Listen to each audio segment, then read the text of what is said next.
Queridos, eu quero hoje começar falando da chamada grande tribulação.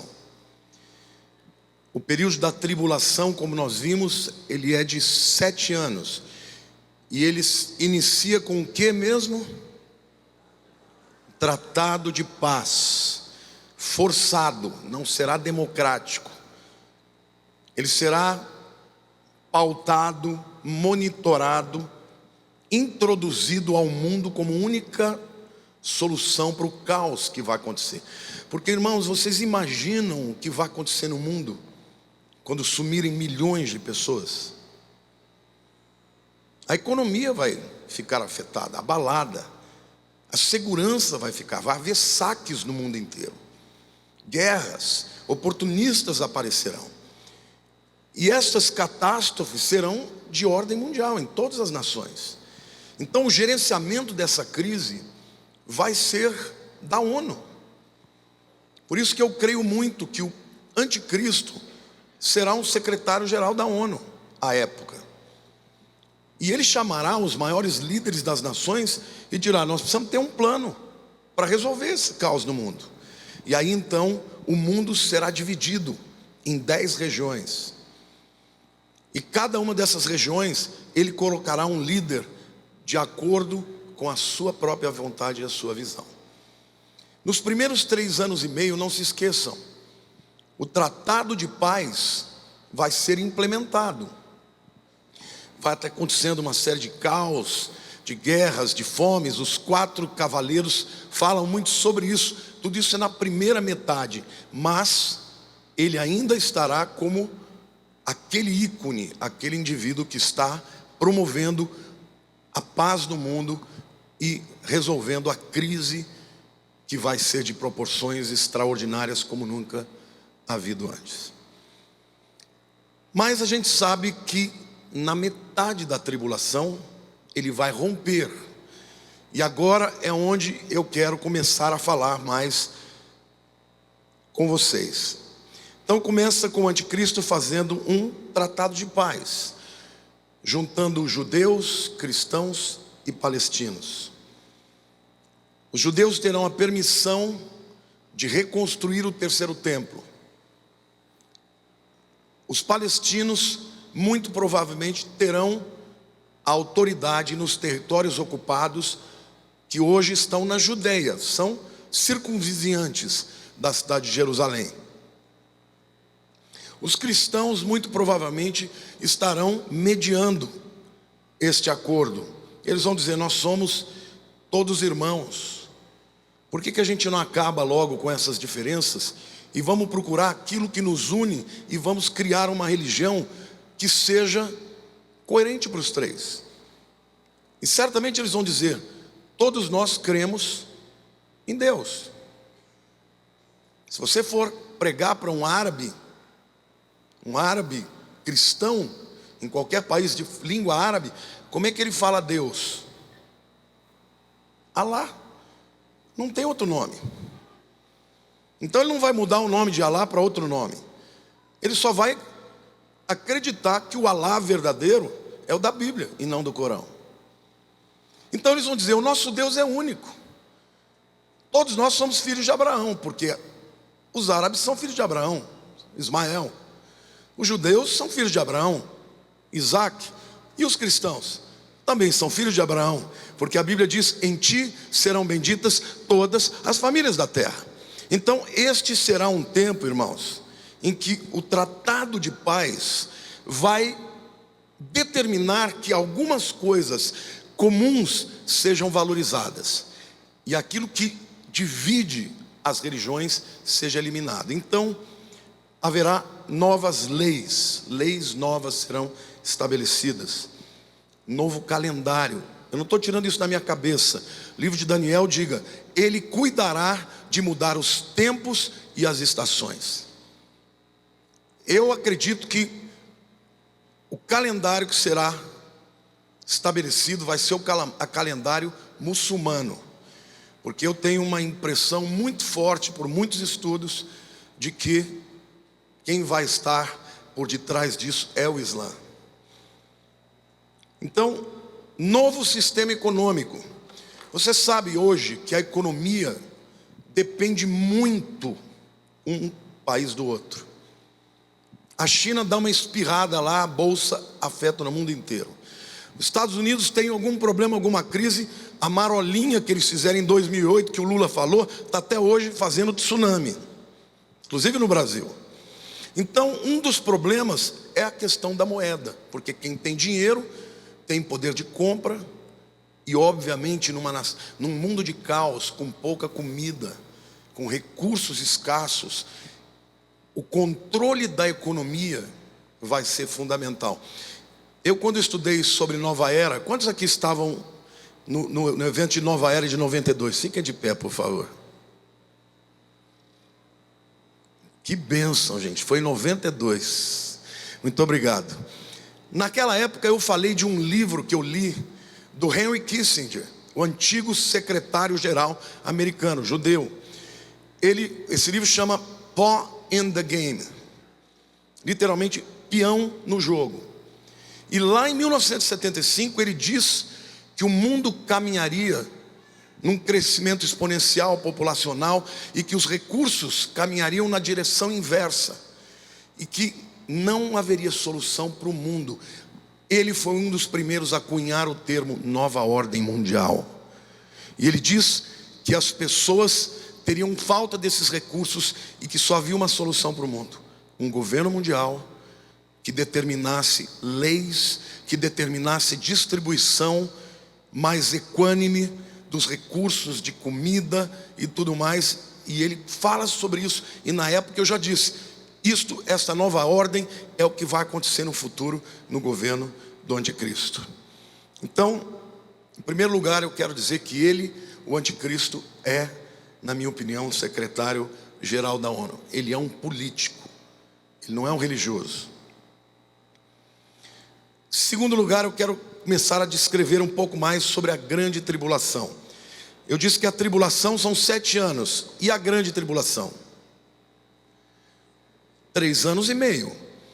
Porque é aí mesmo que vai começar a perseguição do anticristo contra todos que invocarem o nome de Jesus. Porque muita gente me pergunta: pastor, na tribulação vai ter salvação? Claro que vai. Quando a Bíblia fala, quem são esses que estão vestidos de branco, que chegam com as vestes manchadas, uma voz é falada: estes são os que estão subindo da grande tribulação, que lavaram as suas vestes com o sangue do Cordeiro. Serão honrados estes, irmãos, porque morrer por Jesus é uma grande glória. Hoje nós já temos irmãos morrendo por Jesus.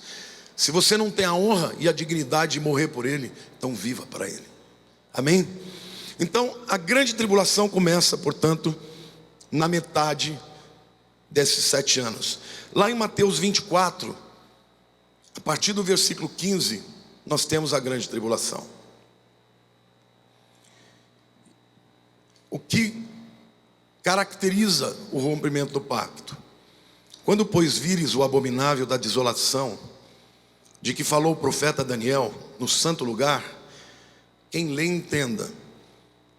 Então os que estiverem na Judéia, fujam para os montes. Quem estiver sob o eirado, não desça a tirar de casa alguma coisa. E quem estiver no campo, não volte para trás para buscar a sua capa. Ai das que estiverem grávidas e das que amamentarem naqueles dias. Orai para que a vossa fuga não se dê no inverno, nem no sábado. Porque nesse tempo haverá uma grande tribulação, como desde o princípio do mundo até agora não tem havido e nem jamais haverá. Não tivessem aqueles dias sido abreviados, ninguém seria salvo. Mas, diga mas, por causa dos escolhidos, tais dias serão abreviados. Muitos midi-tribulacionistas interpretam a igreja aqui, porque são os escolhidos. Mas a gente, lendo o contexto, você percebe que eles são judeus, os que vão ser perseguidos. Quais são os elementos que mostram que está falando de judeu? Primeiro, o abominável da desolação. Nós aprendemos aqui que o abominável da desolação aconteceu com um grego chamado Etíoco Epifanes. que ele fez? Quando ele entrou em Jerusalém, a primeira coisa que ele fez é proibir a leitura da Torá. Quem lesse a Torá era morto. Segunda coisa que ele fez foi sacrificar um porco no altar de bronze, porque para o judeu o porco é um animal impuro. E dentro dos santos dos santos ele botou a imagem de Zeus, que é o Deus supremo dos gregos. Isso foi chamado de abominável da desolação. E Jesus, quando olha para trás, se refere a esse evento dizendo: aconteceu lá, mas vai acontecer no futuro de novo. E quando vocês virem isso acontecendo, saiba que começou a grande tribulação. Então vejam que o que inicia a grande tribulação é a profanação do templo. Para o templo ser profanado, ele tem que existir. Quem já foi a Israel aqui? Vocês viram algum templo lá? Não tem. De um lado está a mesquita de Al-Aqsa, do lado sul. Do outro lado está o Domo da Rocha, que não é uma mesquita. Aquela construção foi construída em cima da rocha mais altaneira daquele monte. E os muçulmanos afirmam que naquela rocha Ismael teria sido oferecido. E nós sabemos que não foi Ismael. Foi quem?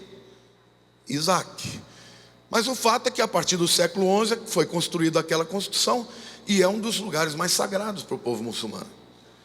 O templo não será construído em nenhum desses lugares, vai ser no meio. Portanto, o acordo de paz será possível, porque não haverá necessidade de destruir nenhuma construção. Vai ser só um acordo. Você já viu a expressão de Arak? Essa é uma expressão do árabe. Os árabes não gostavam dos iraquianos. Quando na primeira guerra foi destruir, vamos dizer assim, o califado acabou, que os árabes apoiaram os alemães na primeira guerra e perderam a guerra. Então, no fim da primeira guerra, houve uma partilha. Ali nasceram os estados, os países árabes que nós temos hoje: Iraque, Síria, Líbano. Tudo foi uma partilha, principalmente feita sob a tutela de ingleses e franceses, que eram os vencedores. Então, os sírios que não gostavam dos iraquianos, quando se referiam a eles, dizendo que não era um povo confiável, diziam: isso é coisa do Iraque. E as pessoas de fora ouviam e diziam: isso é coisa de Araque. Virou de Araque. Mas por que eu estou dizendo isso? Porque primeiro fala do templo, diga templo de Israel. Depois fala os que estiverem na Judeia, diga Judeia é em Israel. Depois fala os que estiverem no eirado, diga eirado é o alpendre da casa do judeu. Quem vai em Israel, você vê que muitas casas, mesmo simples, tem uma laje em cima. E lá as pessoas sobem para ver a vista, para tomar um arzinho fresco em Jerusalém. E Deus está dizendo assim, Jesus está dizendo: orem para que quando começar a perseguição, não seja no inverno. Porque no inverno chove, as condições são piores. E ele diz: os que estiverem no eirado não vão buscar as coisas que estão na sua casa, vão embora logo. Está falando, portanto, do quê? Judeus. Depois ele diz: orem para que não aconteça no sábado, porque no Shabat os judeus estão descansando ou nas sinagogas e, portanto, despreparados. Mas o que Jesus diz é que será um tempo de tribulação como nunca houve igual e nem jamais haverá. Jesus disse: no mundo tereis muitas aflições e tribulações. Então muita gente me escreve dizendo: mas pastor, tem muita gente morrendo por Jesus. Claro que tem, bem. A diferença é que essas perseguições são pontuais. A partir desse momento não vai ser pontual, vai ser no mundo inteiro. Vocês lembram quando eu falei para vocês da importância do controle? Queridos, naquele tempo não vai ter como escapar. Você vai ser reconhecido de longe de todas as câmeras que estão espalhadas no mundo. vai ser muito mais fácil as pessoas serem controladas, principalmente se elas já estiverem chipadas. Se essa marca da besta for algum dispositivo eletrônico, um nanorobô, um chip, que vai estar dentro das pessoas. Então, vai ser muito mais fácil de você controlar e perseguir. E o anticristo será um homem brutal, pior do que Hitler, pior do que Stalin, pior do que Lenin, pior do que todos os grandes butchers, os carniceiros que já aconteceram na história. Olha para a pessoa do teu lado e diga: eu não quero estar nessa fase de jeito nenhum. Eu vou ler alguns textos de vocês, mostrando como a Bíblia fala sobre esse tempo, tanto no Velho quanto no Novo Testamento. Em Zacarias 13, 8 e 9. Em toda a terra, diz o Senhor, 2/3 dela serão eliminados e perecerão, mas a 3ª parte restará nela. Farei passar a 3ª parte pelo fogo, e a purificarei como se purifica a prata, e provarei como se prova o ouro.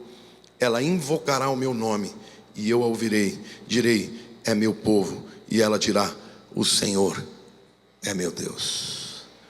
Alguns dizem aqui que vai morrer 2/3 das pessoas do mundo. Eu não creio que aqui esteja se referindo a esse povo. Aqui está se referindo Haaretz. Haaretz é a terra de Israel. Hitler matou 1/3 de todos os judeus existentes. Esse 1/3 proliferou, multiplicou. Na época da grande tribulação, 2/3 dos judeus vão morrer, mas 1/3 vai sobreviver. E Deus promete que estes o reconhecerão como Mashiach. Jeremias 30, 7 a 9. Está se referindo ao dia do Senhor, que a gente sabe que não é um dia, mas é a grande tribulação toda. Ah, que grande é aquele dia, e não há outro semelhante. É tempo de angústia de Jacó, diga Israel. Ele, porém, será livre dela naquele dia, diz o Senhor dos Exércitos. Eu quebrarei o seu jugo de sobre o teu pescoço, e quebrarei os teus canzis, e nunca mais estrangeiros farão escravo este povo, que servirá a Yahweh, seu Deus, seu Elohim, como também a Davi, seu rei, que lhe levantarei. Alguns teólogos dizem que este Davi, que vai ser o rei, é o filho de Davi, porque naquele tempo era comum você chamar o filho pelo nome do pai. Então, quando está falando de Davi aqui, está falando do próprio Jesus, que vai governar no milênio. Mas há outros que diferem, dizem: não, Jesus vai governar sobre o mundo, mas quem vai governar sobre Jerusalém e sobre Israel vai ser Davi. E portanto, a aliança davídica, feita de Deus com Davi, vai se cumprir nesse tempo. A gente vai chegar lá e vai saber. Hoje não dá para ter certeza. Mas Deus deixa claro que o pré-requisito para que Israel seja salvo é reconhecer o seu pecado. Qual é o pecado de Israel, irmãos? Não reconhecer que o Messias já veio. Vocês já ouviram falar de um rabino chamado Itzhak Kaduri? Este rabino era um líder da Cabala mais importante de Israel. Esse homem morreu com 108 anos.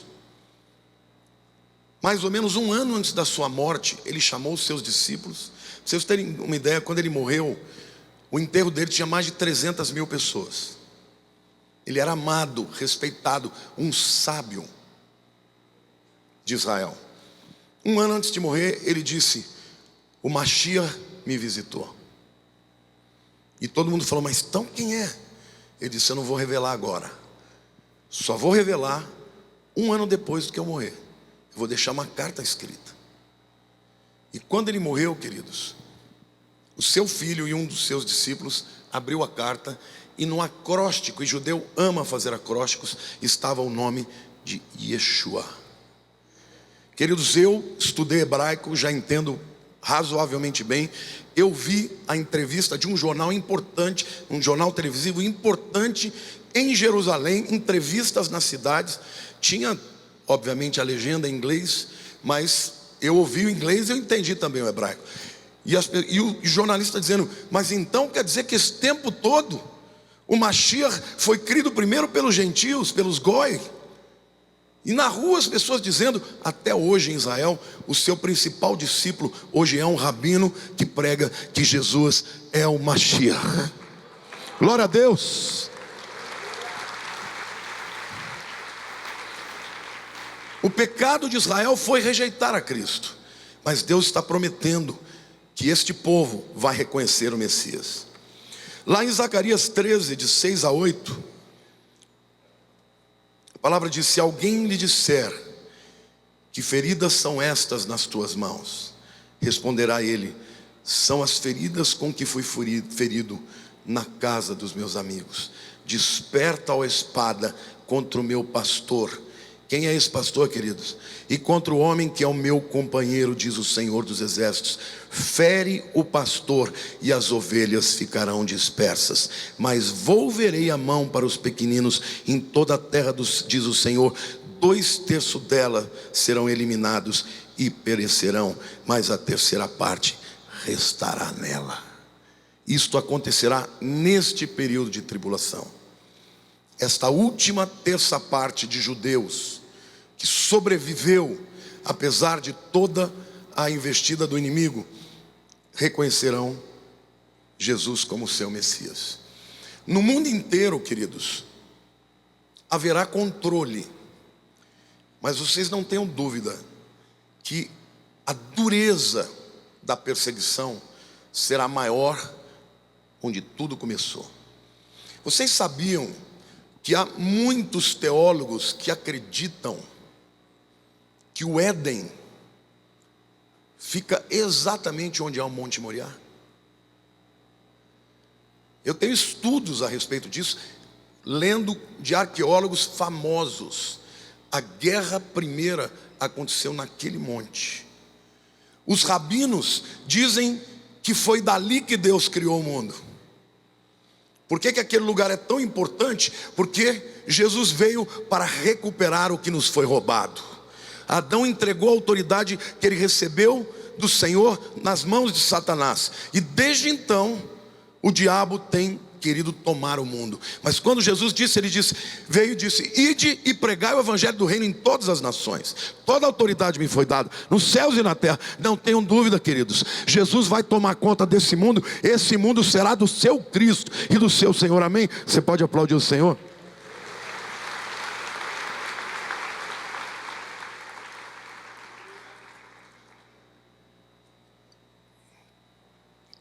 Quem é, portanto, esse príncipe que virá? Lá, o Velho Testamento tem muitos títulos, 33. O Novo, 13, descrevendo quem é esse anticristo.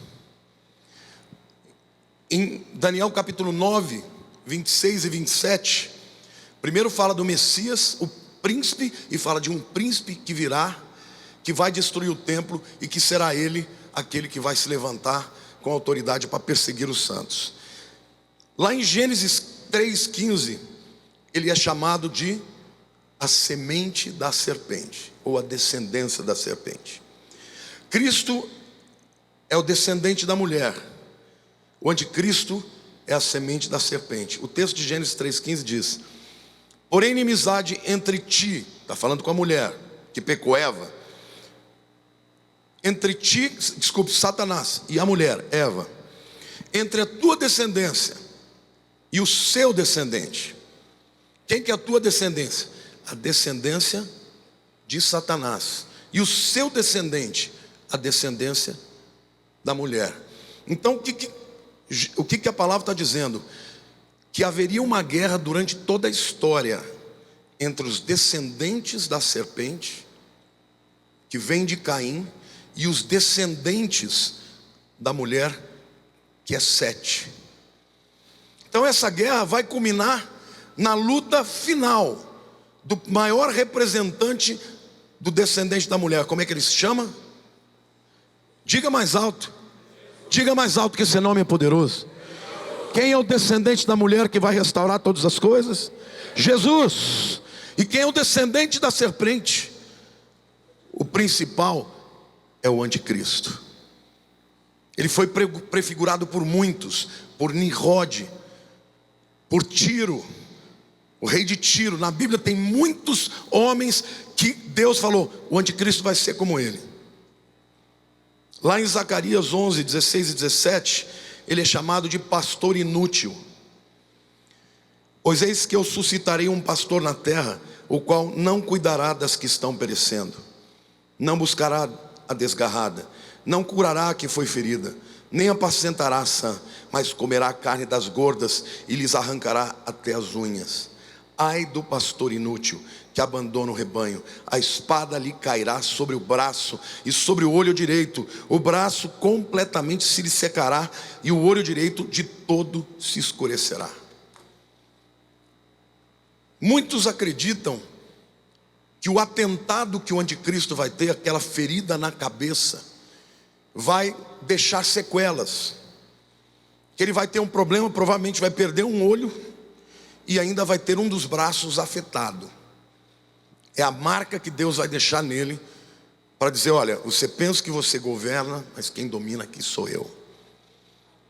Daniel 7:8, ele é chamado de pequeno chifre. E chifre na Bíblia fala de autoridade. E as pessoas falam, mas por que pequeno chifre? Existem algumas possibilidades.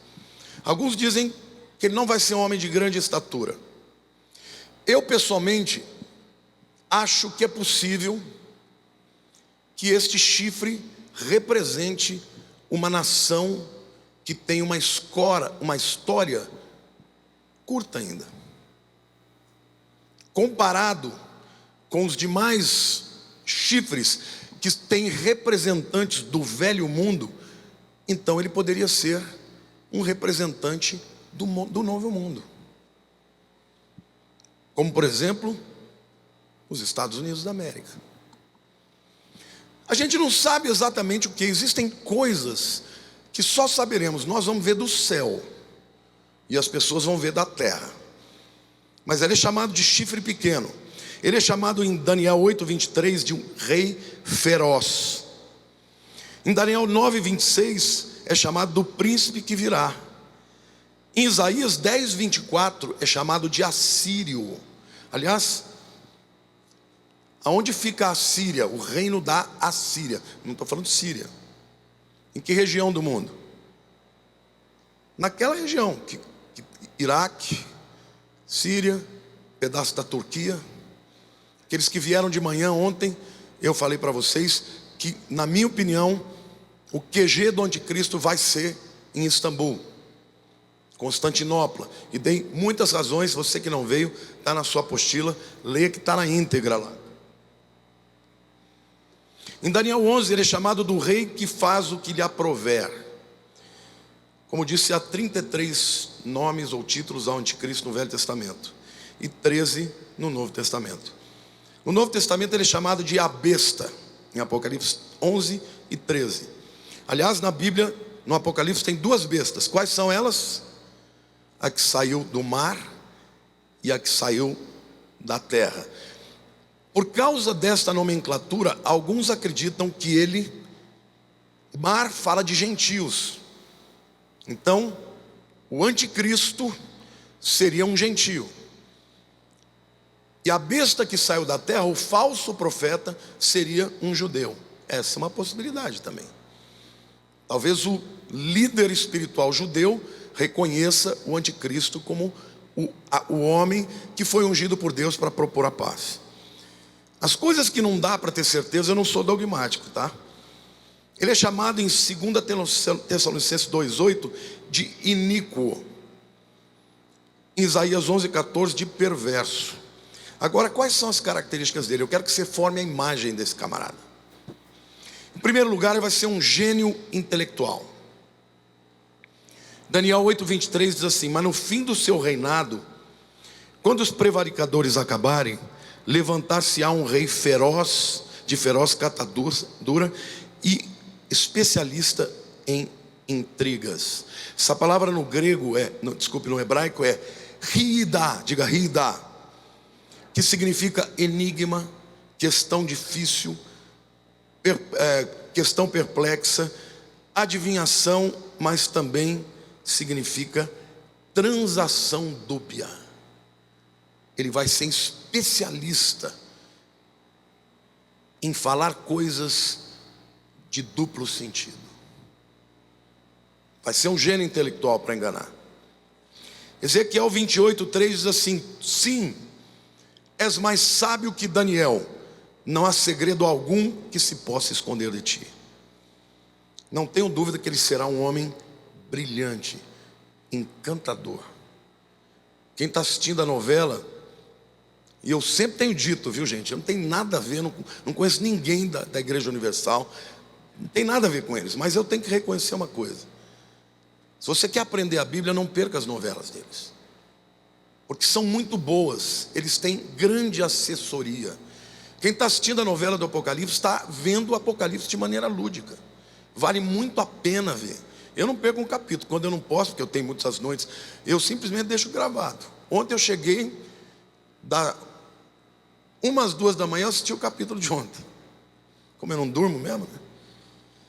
Quem sabe que eu não durmo, sabe que na segunda, no dia anterior, eu 4 horas da manhã estava postando no Instagram e conversando com o povo.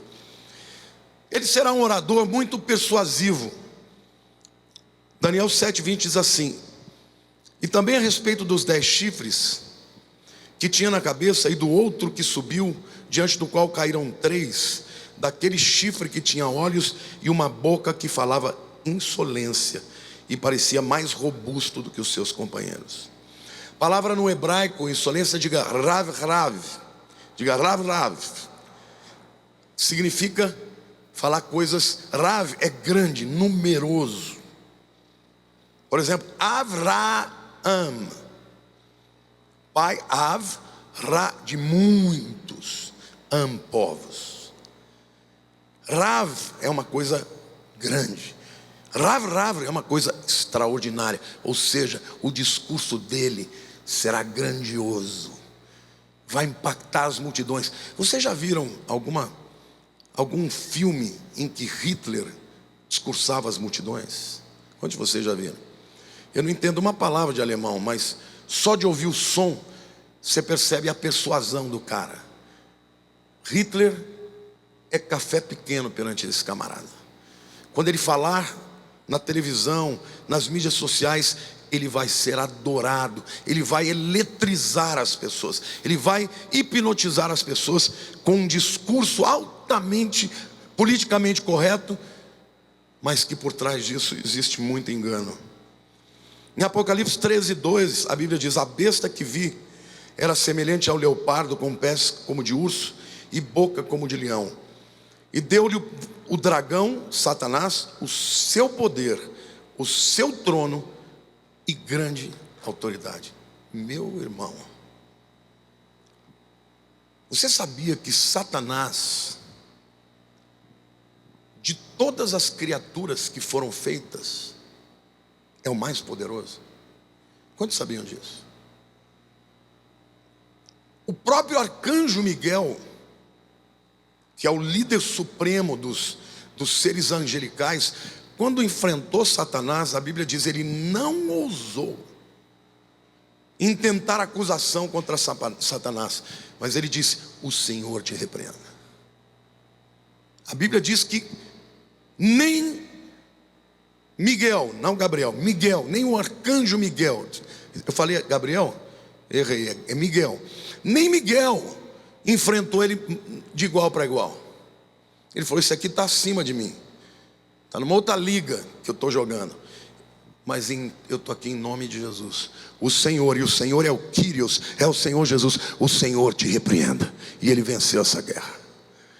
Você tem autoridade para resistir ao diabo, se e somente se você estiver debaixo da autoridade do nome que é sobre todo nome, que é Jesus Cristo.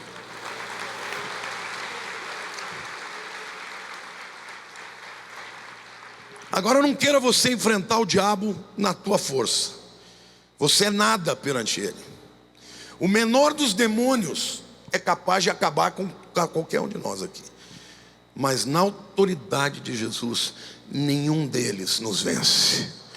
Amém? Então nós temos que andar debaixo desta autoridade. Jesus diz: toda autoridade me foi dada nos céus e na terra e debaixo da terra. Portanto, ide por todo mundo e pregai o evangelho em todas as nações, batizando-os em nome do Pai, do Filho e do Espírito Santo. E eis que estarei convosco todos os dias até a consumação dos séculos. Amém, irmãos? Glória a Deus. Você pode aplaudir o Senhor. Glória a Deus.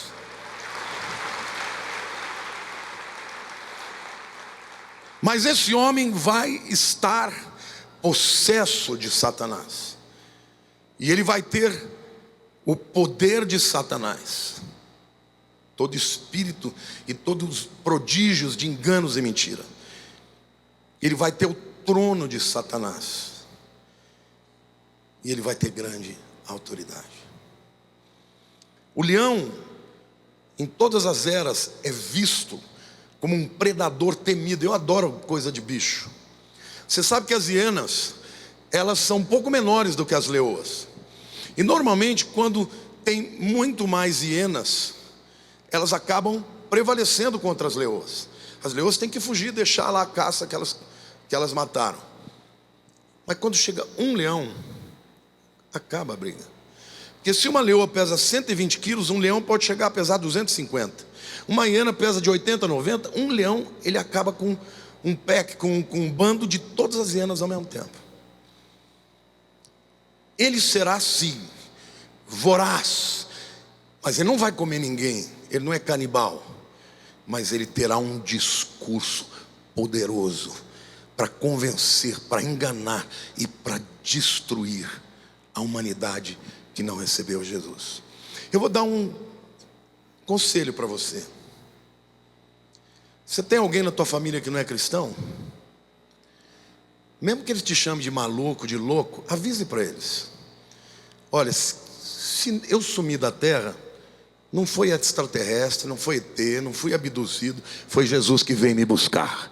Então você esteja pronto, que você vai ter uma última oportunidade para ser salvo. E creia nele, porque a alternativa não é muito boa. Amém? Ele será um político hábil. Daniel 11:21 diz assim: depois se levantará em seu lugar um homem vil, ao qual não tinham dado a dignidade real, mas ele virá caladamente e tomará o reino com intrigas. A palavra aqui para intrigas é halaklakar, literalmente promessas agradáveis, lisonjas. Você conhece algum líder aqui no Brasil?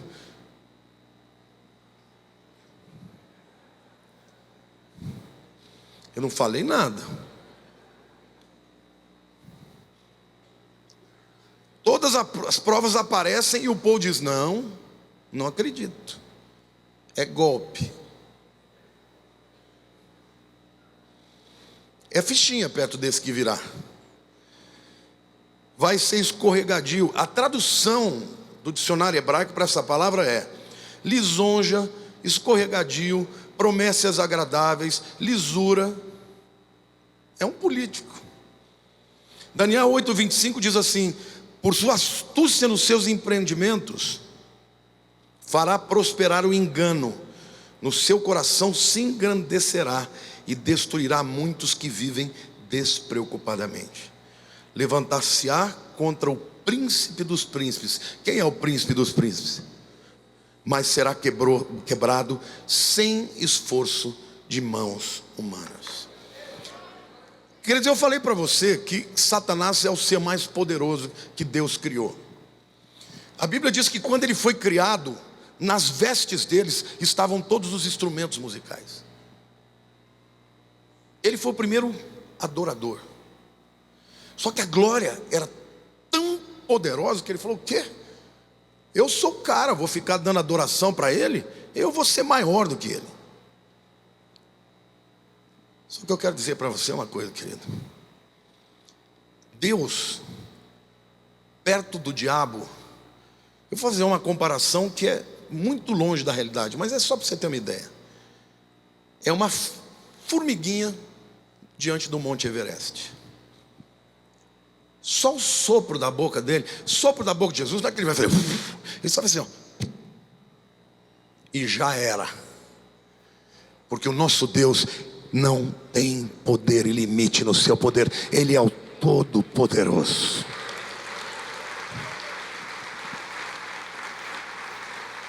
Então, se diante dele, na nossa força, nós não somos ninguém, no Senhor nós somos muito poderosos.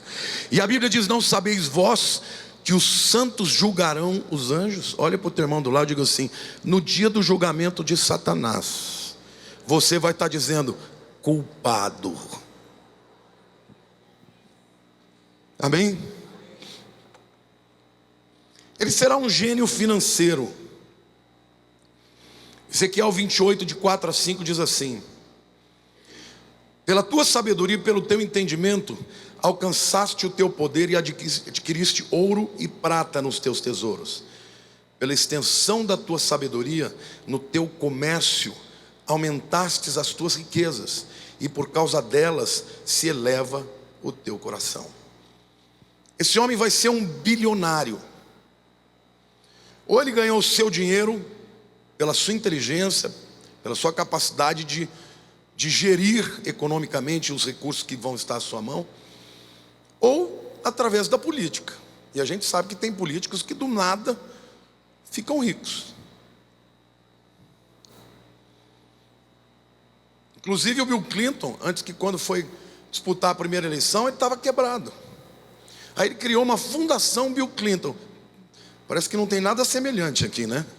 Fundação Bill Clinton, fundação, instituto, fundação. Aí o camarada que não sabe, nunca deu palestra nenhuma, vai dar palestra por $200 mil. Lavagem de dinheiro. Pois você dita aí. Ele vai ser rico, poderoso, ele vai sentar com os poderosos, com os bilionários, para decidir os destinos do mundo.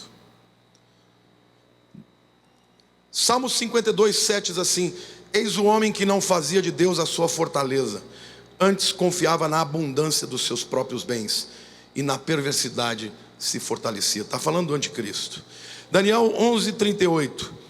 Mas em lugar dos deuses, honrará o Deus das fortalezas. Diga assim: Deus das fortalezas. Quem é o Deus das fortalezas? Satanás. Honrará com ouro, com prata, com pedras preciosas e coisas agradáveis. Daniel 11:43. Apoderar-se-á dos tesouros de ouro e de prata e de todas as coisas preciosas do Egito. Em quinto lugar, ele será um líder militar. Daniel 8:24 diz: grande é o seu poder, mas não por sua própria força. Causará estupendas destruições, prosperará e fará o que lhe aprouver, destruirá os poderosos e o povo santo. Por isso aqui eu acredito que ele vai ser um secretário-geral da ONU. Ele vai ser empossado e vai receber autoridade para gerenciar o caos no tratado de paz. Mas quando houver a ruptura, ele vai usar todo o poderio. Você sabe hoje que o NATO, né, ou NATO, ou a OTAN, tem exércitos pessoais. E ele vai ter à disposição todos esses exércitos para lutar a seu favor. E são estes exércitos que vão invadir a terra de Israel e vão se juntar ali no vale do Armagedon, que tem na Bíblia a descrição de que haverá 200 milhões de soldados se preparando para destruir Israel. Então saibam vocês, este homem vai ter todas estas habilidades: poder total, líder político. Ele vai ser não o primeiro-ministro, mas o secretário-geral da ONU. Vai ser quem determina a economia. E na minha opinião, nessa época não terá mais dinheiro, papel, moeda. Vai ser tudo criptografado. Vai ser um líder de um grande exército à sua disposição. Um líder, um orador político inteligentíssimo. E a Bíblia diz em Apocalipse 13:4: e adoraram o dragão. Quem é o dragão, gente? O diabo. Porque deu a sua autoridade à besta. Quem é a besta? O anticristo. Dizendo: quem é semelhante à besta? Quem poderá pelejar contra ela? A sua aparência física. Apocalipse 13:13: então vi uma das suas cabeças como que golpeada de morte, mas essa ferida mortal foi curada, e toda a terra se maravilhou seguindo a besta. Zacarias 11:17 é aquele texto do pastor inútil. Você sabe que tem uma união que é muito perigosa? Um líder político que tem por trás de si um líder religioso. Por quê? Porque não tem nada mais poderoso para dominar as massas do que a fé. Quando é para o bem, é uma glória, é uma benção. Mas quando é para o mal, é para a destruição. O segundo homem muito poderoso que vai estar ao lado do anticristo é o falso profeta. E por que a gente crê que este homem é um líder religioso? Lá em Apocalipse 13, de 11 a 14, diz assim: vi ainda outra besta emergir da terra. Possuía 2 chifres, parecendo cordeiro, mas falava como dragão. Queridos, o cordeiro está diretamente ligado ao sacerdócio. Quem é Jesus? Quando João Batista viu Jesus, disse: eis aí quem? O Cordeiro de Deus, que tira o pecado do mundo. O cordeiro na Bíblia é figura do líder sacerdotal espiritual bom, puro. Porque o cordeiro foi o animal que a Bíblia usou como metáfora para descrever Jesus. Então ele parece cordeiro, mas fala como dragão. Dragão é o diabo. Exerce toda a autoridade da primeira besta na sua presença. Faz com que a terra e os seus habitantes adorem a besta, cuja ferida mortal foi curada. Também opera grandes sinais, de maneira que até o fogo do céu faz descer a terra diante dos homens. Seduz os que habitam sobre a terra por causa dos sinais que lhe foi dado executar diante da besta, dizendo aos que habitam sobre a terra que façam uma imagem da besta, aquela que ferida a espada sobreviveu. Lhe foi dado comunicar fôlego à imagem da besta, para que não só a imagem falasse, como ainda fizesse morrer quantos não adorassem a imagem da besta.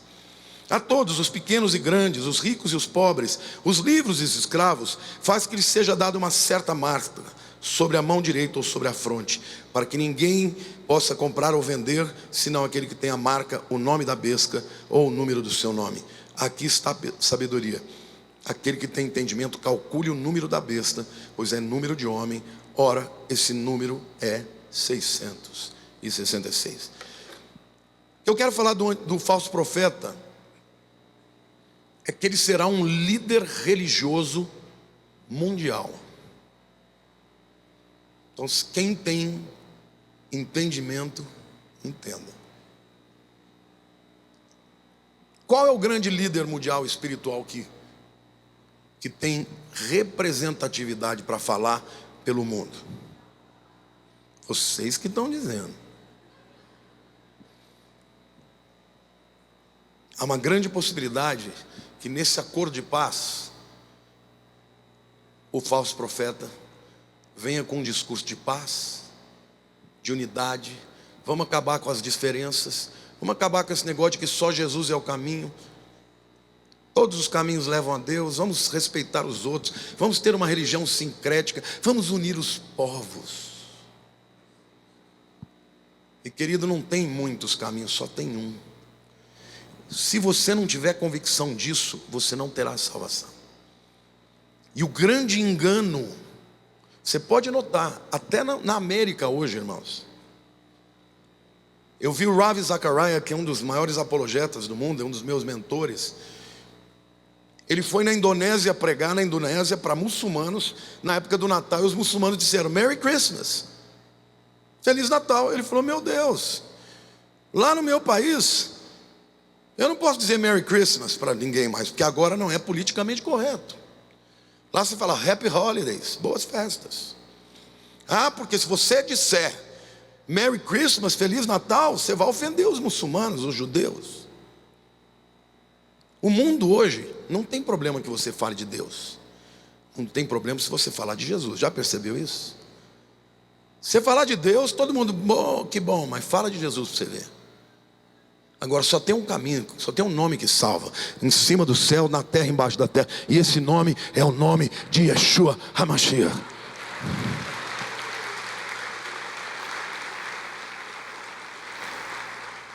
Portanto, querido, saiba que esta vai ser uma trindade satânica.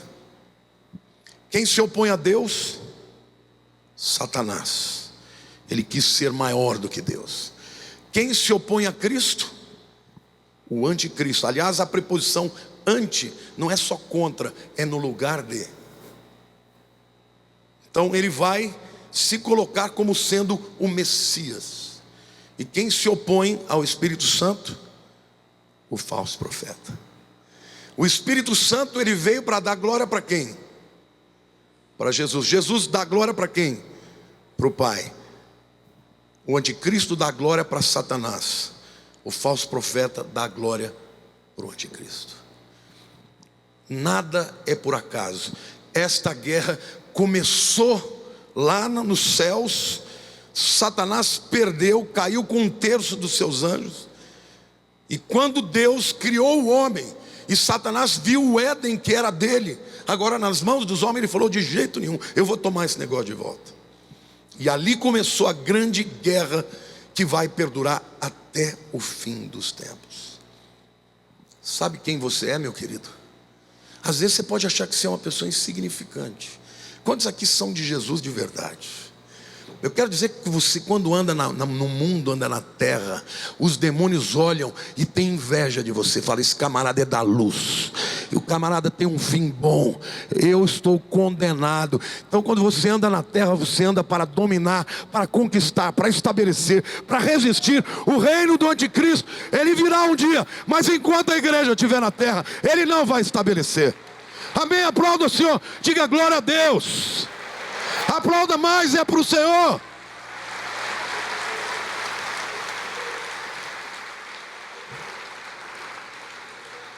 Por isso a igreja não pode esquecer o seu papel. Não é tempo de brincar, meu povo. Nós temos um chamado: ide por todo mundo e pregar o evangelho do reino. Jesus falou para Pedro quando ele declarou: e aqueles que forem comigo para Israel vão ver, eu vou falar para vocês sobre isso. Eles estão lá no Monte Hermon, que é uma rocha enorme. Jesus pega uma daquelas pedrinhas e disse assim: Pedro, por que ele perguntou: o que dizem os homens que eu sou? Uns dizem que é Elias, João Batista, algum dos profetas. Mas e vocês? Um olhou para o outro. Pedrão, como sempre, saltou na frente. Esse é o impulsivo. Tu és Mashiach, Hu HaMashiach, Atahu HaMashiach. Tu és o Cristo, o Messias, o Filho de Deus vivo. Jesus olhou para ele e falou: Pedro, você não descobriu isso sozinho. Foi o céu, foi o Espírito de Deus que te revelou. E eu quero te dizer uma coisa: tu és esse pedregulho, porque ali a palavra é Petros, lasquinha. É literalmente aqueles pebbles, aquelas pedregulhos, né? Tu és um pedregulho. E sobre essa rocha, que é a tua convicção e a tua fé de que eu sou o Messias, eu edificarei a igreja. E aí ele olha para o lado, ali em Bânias tem uma caverna. E aquele lugar é lugar chamado de Bânias porque originalmente era um lugar de adoração ao deus Pan. E quando os árabes chegaram lá, você sabe que o árabe não fala P, né? Ele fala Brimo. Então ele não chamou mais de Pânias, chamou de Bânias, lá em Cesareia de Filipe. Ele disse: Sobre esta rocha você vai ver um monte extraordinário, que é a fé que você tem de que eu sou Messias. Eu edificarei a minha igreja, e as portas do inferno, ali é uma das portas do Hades, não prevalecerão contra a minha igreja. Nós estamos terminando os anos de graça nesse mundo, e a graça existe porque você está aqui. Eu ontem falei que porque Ló estava em Sodoma, o anjo falou: vai embora rápido, porque o que vai cair sobre esse lugar aqui é um juízo tremendo. Mas enquanto você estiver, eu não posso fazer nada. Olhe para o teu irmão do lado e diga: veja como você é importante, você é valoroso, meu querido.